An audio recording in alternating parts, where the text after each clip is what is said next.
എല്ലാവർക്കും അവരവരുടെ നാട്ടിലെ ഉത്സവമായിരിക്കും ദ ബെസ്റ്റ് അല്ലേ? ഞങ്ങൾക്കും അങ്ങനെ തന്നെയാ. തേര് കഴിഞ്ഞേ മറ്റെന്തുള്ളൂ.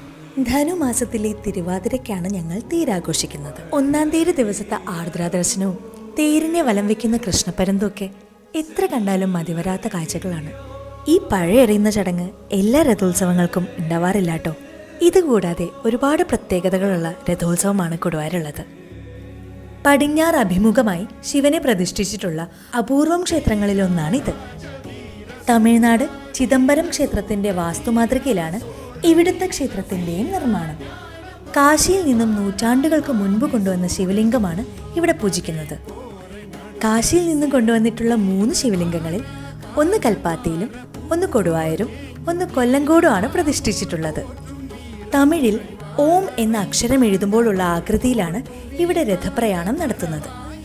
3 ദേവരഥങ്ങൾ അഗ്രഹാരവീഥിയിലൂടെ 1600 മീറ്റർ രഥപ്രയാണം നടത്തുമ്പോഴും നേർക്കുനേർ വരാറില്ല.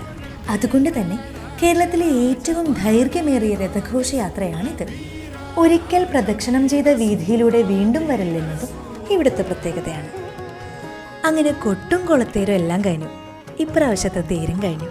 ഇനി അടുത്ത തേരിന് വേണ്ടിയുള്ള കാത്തിരിപ്പാണ്.